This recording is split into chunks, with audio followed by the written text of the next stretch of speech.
Hey, everybody. And we're live. I love it. Hey, everybody. Welcome back to Tune Up Tuesdays here in Ottawa, Canada. I'm Jennifer Clark. This is the Gen Zen TV show, offering you a little Gen Zen, putting soul back into solutions, one call, one conversation at a time.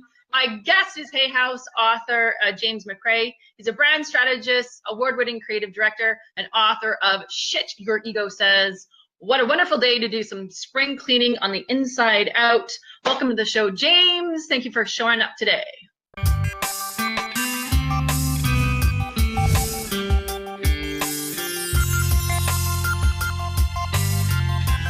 Hey, Jen. Thanks for having me. Hello to everyone in Ottawa and everyone watching. It's great to be here. Awesome. So, dude, I fell upon your website. I was Googling, I want to say it was not Yogananda's 5 sutras or something. And I found your site and I thought, who's this cat? Because you talk like I talk, you talk the way I think. So I'm like, I'm going to interview him. So I love it how the universe plops us in the right place at the right time. Tell us about your book. And in fact, a lot of people want to know, how did you get to Hay House, the book? Like, talk about the backstory too, because a lot of people who listen are aspiring authors. I've published for, not through Hay House, but certainly people do aspire to that. So tell us about the book, the creation, and how you got it through the Hay House funnel. Yeah, so the book came out about a year ago, and it's such a crazy story. I feel like the best things that happen in life, at least in my experiences, and I think in the experiences of a lot of people I've spoken with, are sometimes we try to get what we want and to kind of like achieve something we're trying to achieve. And I've been a writer as long as I can remember. Since I was 12, 13, I was writing poetry and writing trying to write books and trying to get things published and trying to get things published online and through a publisher. And some of it worked and some of it didn't. But for the most part, it's funny that the book that worked, the book that was published, the book that was written and put out there was something that happened with like little to no effort on my part at all. And that's not to say it wasn't effort to write it. I mean, it took 3 years and a lot of dedication to actually write it. But in the sense of getting it published and finding Hay House, it all happened very serendipitously. I speak to that because I used to interview a lot of the Hay House authors on my regular normal radio show back in the day. And they would talk about, like, you got to get an agent, then it's a 2-year wait. And like, there was a delay. There was this like journey to get to Hay House. So tell us how you flipped the switch and then went with the flow. So I was writing the book and everyone told me that same thing. I think the feedback I got from everyone who knew it's the mythology. Publishing is there's a way to get published and it has more to do with pitching your work and finding an agent and finding a publisher than it has to do with writing a book. And I really love the craft of writing. I love the just the like when you're able to put together something, like write a sentence or write a paragraph or write a chapter or write a book that just stands the test of time and that it has some kind of a artistic quality that is meaningful.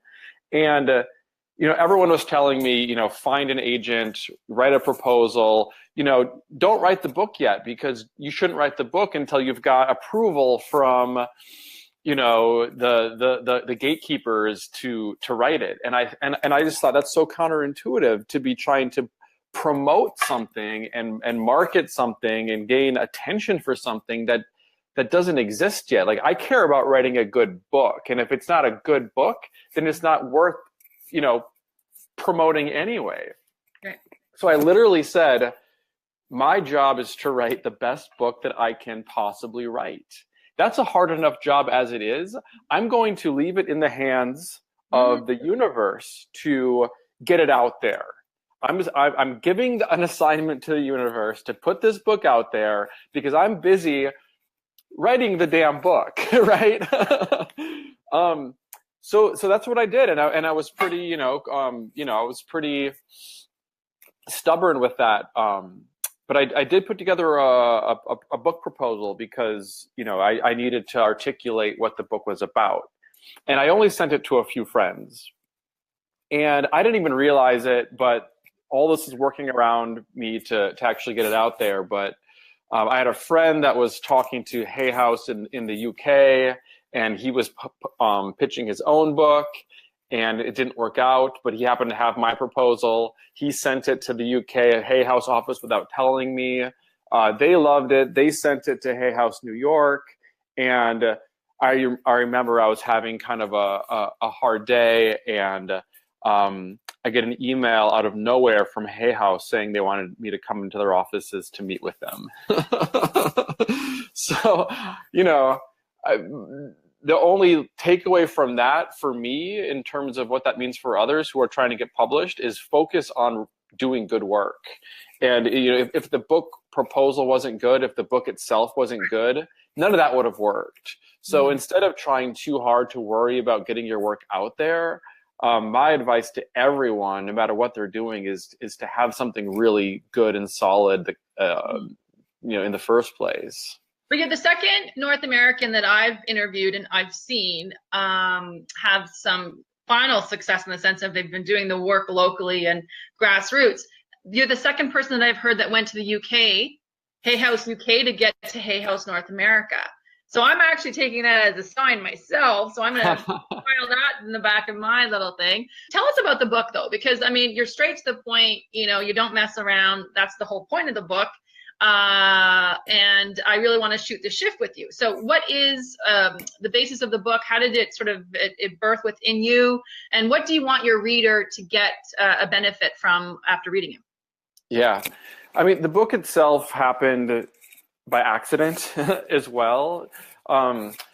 Basically what happened was the backstory, the origin story of the book is that I'm from Minnesota, and I was living in Minnesota working in the advertising industry. And, I was successful. I was advancing in my career. Everything on the surface looked like it was good. But I had a call to move to New York City. I kind of always did. I kind of felt like I wanted to expand my horizons and take a chance and jump into something bigger and try to swim. And in the back of my head, I never gave up being a writer, even though that's something I had been doing as a younger person. And then I just got lost in my career like we all tend to do, and we kind of lose sight of some of our dreams and passions. And I just knew if I didn't act soon and act drastically, that I would kind of become more and more stuck and more unhappy. So I took a leap of faith and moved to New York City, which is where I am now. Moved without a plan, without a job, with very little money, and just really crossing my fingers and hoping that everything would fall into place. And everything did not fall into place, Jen. Honestly, I moved here just about a month before Hurricane Sandy. And I had barely unpacked my bags. I had just got my first apartment. And I signed my lease the day before Hurricane Sandy swooped in and destroyed the apartment that I was about to move into. Oh. And just like that, I was already struggling to keep my head above water. I didn't have a job. I didn't have any money. I was kind of running out of options. And then suddenly I was homeless. And I had nothing to do. I was at the end of my rope. I had nowhere to go. And I ended up, an opportunity presented itself for me to go to this small island in the Caribbean called Culebra, where my friend had a friend who had this empty, sort of cottage. And, in hindsight, it's like, well, what was I doing? But at the time, there was like nowhere else for me to go because New York City was just in chaos at that time. And I didn't have any money to get a New York apartment. So I spent the last of my money to get to this little island in Culebra. And it's a very small island. And what I realized was that because I had nothing to do on this island but just be alone with my thoughts. It was almost like the universe was sitting me down and putting me on a timeout. And I had time to be alone with myself and really just meditate. And I realized that I had been, chasing, ambitions. I had been chasing goals. I had been kind of caught up my whole life, and running away from things and running to things. And on this island, I had nowhere else to run. It was kind of like the end of the line. And I realized that I was like, how did I get here? I'm a failure. I've messed up. And all my fears and insecurities came to the surface. But I was there for so long with nowhere else to go that I had to be alone with those thoughts. And I came to realize that these thoughts were not, the real me. This was the voice of my ego. And I realized that anything that's either, insecurities, fears, or even, pride and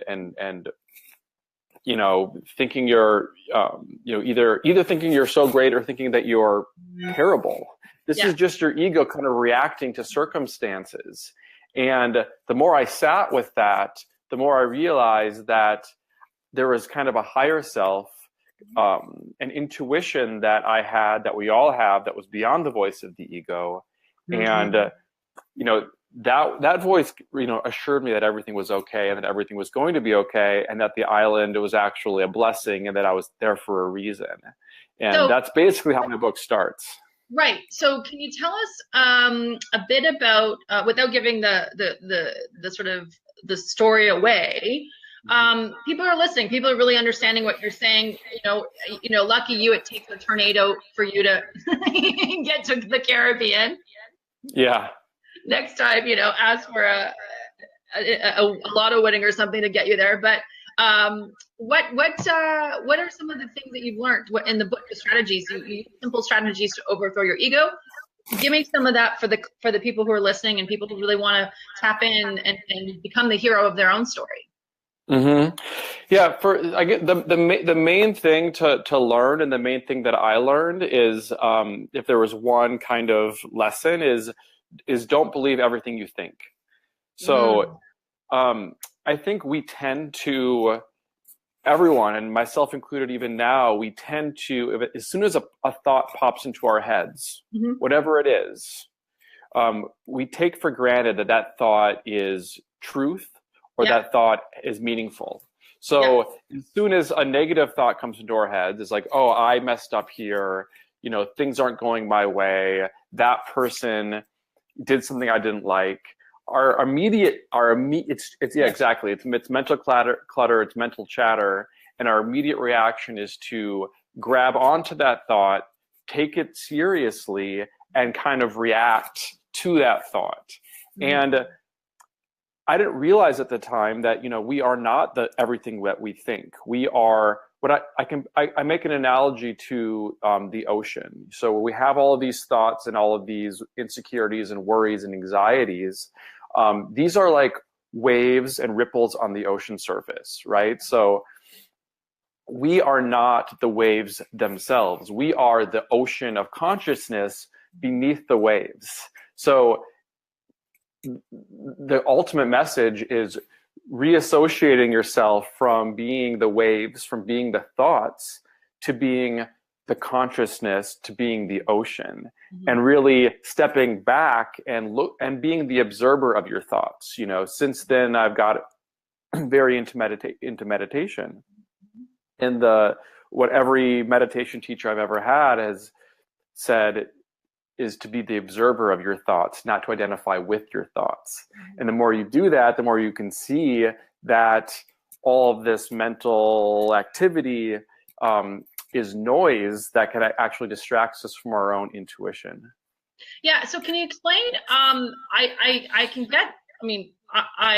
teach this as well, so I understand what you're saying from being that person who always gets triggered on a constant level to someone who has to share this wisdom teaching.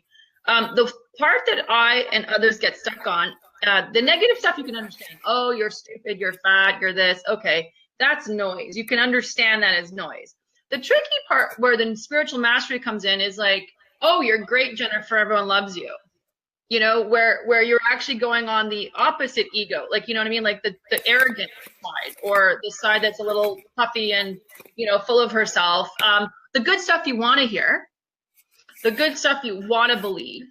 It may not be true though. You know, it may be, again, the polarity swing from the ego to a negative mind chatter to ego, boastful mind chatter. So how do you help someone, or how would you suggest someone watch that polarity one? Because I think a lot of people understand the negative one. You understand this is not helpful, it's toxic. Whether you are able to handle it, manage it, flip the switch yet, you can observe it that way.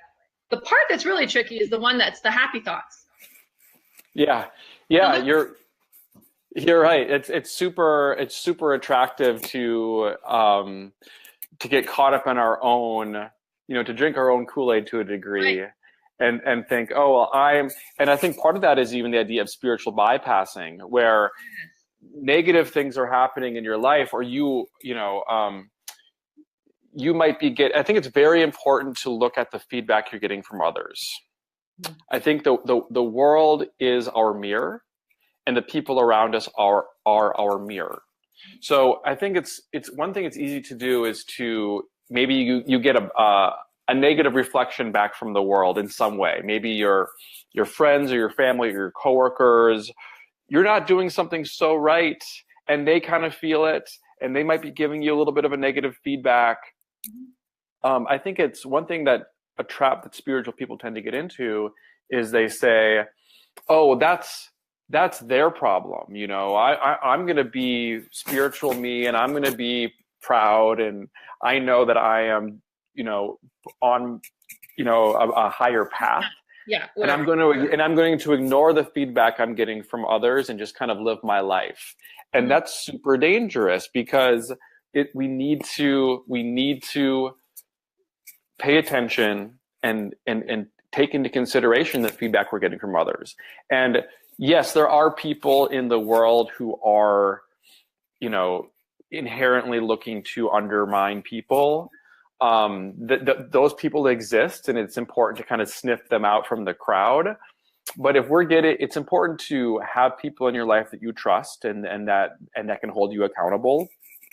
Friends, family, coworkers, online communities, you know, other communities that exist in the real world. And how are those people reacting to me? How are those people, what kind of feedback am I getting from those people? Am I making genuine heart connections with the world? Or am I kind of caught up in my own mind and not connecting with others? So, you know, if you're connecting with people on the heart level, it means that you're living from the heart, and that you're actually not, you know, too wrapped up in your own mind, because the mind is an individual thing. The mind and the ego, you know, exist to yourself alone. You know, no one is really connecting with your thoughts. No one's really connecting with your ego, but you actually can make real emotional heart connections with other people. So it's important to, you know, I talk about the painful and awkward journey from the head to the heart. And that's not an easy transition to make, because we're all, you know, conditioned to be living up here in our minds. But when we actually make that awkward journey to start living in our heart, we'll actually see the people and the communities around us kind of respond to that and kind of want more from that. I think it can be a complicated question, and I tossed it just because I answer it different ways at different moments, because it's a fluid answer in the sense that you could be born into a family of dipshits. You know, and that's your karmic, you know, relationship with them. And you may physically have to leave tribe to find your space, your lane, you know, your joy, to be understood, to be heard. But you do it out of love, though. Like you don't do it out of like, they're bad, I'm better. You know, you do it, you leave in love, you stay in love. And so I think that's the point you're trying to make, is as long as you're making the observation from a loving space without judgment, you know, we're not on the same page is not necessarily I'm evolved and they're not. It's just that we're on different subject matters on the big homework assignment. You know what I mean? So I think it's a observation. Yeah, Yeah, absolutely. I think it's, just because someone's not on the same path that we are, or someone is behaving in a way that we don't like, how are we reacting to that person? You mentioned judgment. I think that's very important, is catching yourself. Am I judging others who are on a Yeah. different path? Am I judging others who are maybe not as far along this path as I am? And then as a flip side, am I judging myself for not being as far as I want to be? Because the truth is, like, life is a long road, life is a long journey. There's Spiral. lots of twists and turns, and there's no better or worse. We're all just kind of different parts of the Monopoly board. So, am I judging myself for not being where I want to be? Am I judging others for being where somewhere other than where I am? And having compassion for ourselves and others, as opposed to judging us for not being where we want to be, that makes a huge, huge difference. Mm-hmm. So when do you walk away? Walk away in whatever capacity that might be, like leave a job or leave a relationship. Like when do you, this is a lot of people, they're in this crux point. We're in that stage of just left the spring equinox. Here we are, the full moon in March is trying to get us aligned. Mm-hmm. So alignment always means letting go of something. You can't fly forward with your holding, backward kind of thing. It's a trapeze moment we're in. So a lot of people are in decision-making mode. And like, do I stay? Do I go? Do I, left, right? And it's hard when you have all the mind chatter, right? You have your higher self, your guides, your angels, wisdom teachings of the world. Then you have your own ego. Then there's logic that may not be anything to do with any of it all. And you got to kind of mix it all in on a human body. So how do you coach someone when you know it's right to take action? Yeah, absolutely. I mean, it's really hard because it's different for everyone. But in my own life, one thing is that you're probably going to have to do it at some point for the most part. Because I can speak from personal experience that I've made so-called spiritual progress in my life, because that's I had friends and communities and a lifestyle that wasn't spiritual. And I think that we're living in an age where people are starting to kind of awaken to spiritual concepts and kind of understand what mindfulness is all about. And at least for me, and I know for so many others, that takes a drastic shift in our own lifestyle. There are certain people that absolutely will not understand it because they haven't had the opportunity to open their own mind to that yet. So if someone is or a situation is actively working to kind of undermine that growth, and I've had that happen in my life where I always give them a chance, and I think you should always try to explain what you're going through. And I think you should not, some people just want to learn more. Like they might see you changing and they might be like, well, what's this all about? And they might question it.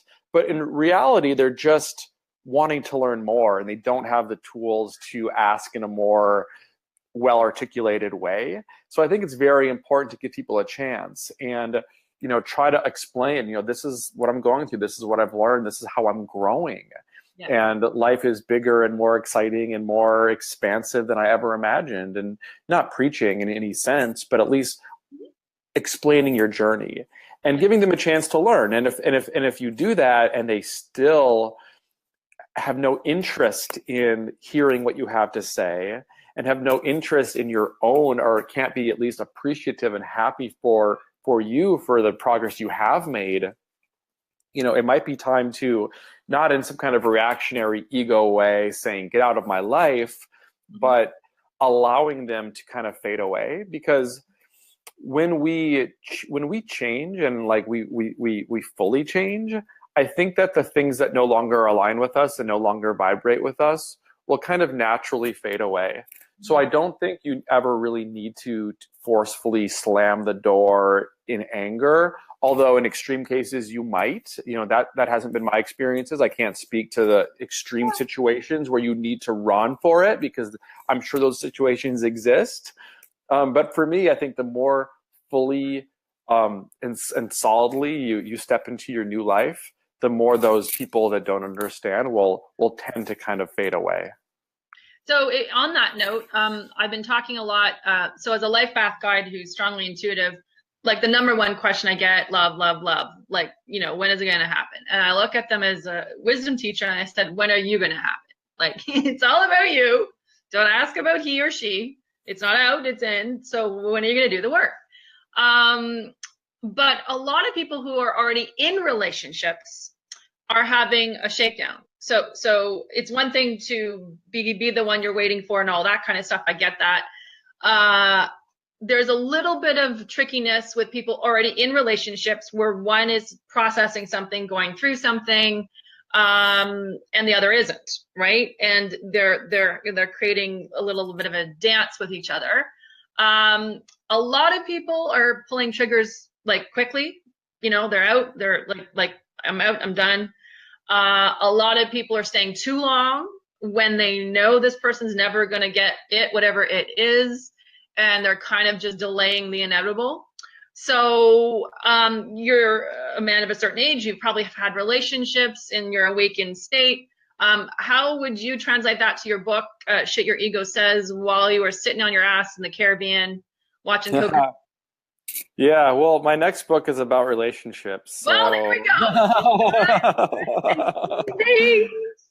Yeah, it's an interesting question because, you know, and we could talk for another hour. I know we don't have an hour, but I'll just say this much. I think I think that it's important to not jump too quickly into a relationship. And I think that you can't be good in a relationship until you are first good at being single. Yeah. Because, you know, it's the same thing if we're chasing something that we don't have. Mm-hmm. We feel like we're lacking something and we're looking for someone else to kind of make up for that. It's not going to work. It might work at first. You're going to fulfill some kind of neediness that you have, but then, you know, other people can't fulfill our neediness and our feelings of lack. So until we can be fully confident and being single and having that, being able to sustain that love for ourselves and within ourselves, we don't have the proper foundation to engage and give and receive love from another. Right. So people that are in relationships already that are not working out, you know, I don't want to give any broad advice because sometimes it might be right to leave and sometimes it might be right to, well, I need to look at a mirror and see the other person as a mirror and kind of find a way to fix this. And there's, you know, both of those situations might be right for different people. So it's too hard to give overarching advice to people. But yeah, but certainly that's something that I'm in a happy relationship now, and it took me many years and many failed relationships to get to that point. And it wasn't until I really stopped looking and stopped seeking and just, you know, looked at myself as being in a relationship with me and having that working out and having that be enough. And then it became much easier to kind of integrate that with somebody else. Wow. That's awesome advice because, again, you have to live independently. I actually don't like the word single. I think that's just a dumb word. I'm judging the word, but that's okay. It's alone in the sense of all one. Like you have to be the one you're looking for before you can expect a partner, a companion, you know, a king, a queen to show up. And I'm being told, giving you a little tip, I want you to read, there's a page of Elizabeth Gilbert's book, Eat, Pray, Love, about soulmates. I actually just posted it on my Instagram feed. I'll flip it to you. It's something to do with your new book. It's a base point for you to talk about in a chapter in your new book. So read it and see if it resonates with what you're already channeling. That's awesome. Yeah. So what's the new book called? As we close up this interview, we're going to give everyone your website where they can find Shit Your Ego Says. Well, it's actually shityouregosays.com, your website, and that's the book that we're talking about. And then the new book, is there a working title or? Yeah, the working title as of now is Life is Easy When You Remember Who You Are. Excellent. Well, James, thank you so much. I'm so glad I randomly found you on the internet, and maybe you'll hook me up with Hay House UK one day. Absolutely. Looking forward to your new book. And again, please let us know when it's out so I can have you back on so we can shoot the shift together. Again, shtyouregosays.com, available online. Please hit up James McRae on his website or his Instagram, Sht Your Ego, which is an interesting tagline. Sht Your Ego Says. Oh, good, because she only has Sht Your Ego, and I'm like, oh, okay, that Sht doesn't Your Ego look so Says. good. Yep. Okay, Sht Your Ego Says. Okay, Thanks, All Jen. right, thanks so much. Blessings, everyone. See you next week here on Gen Zen. Remember, when it's dark outside, keep the light on.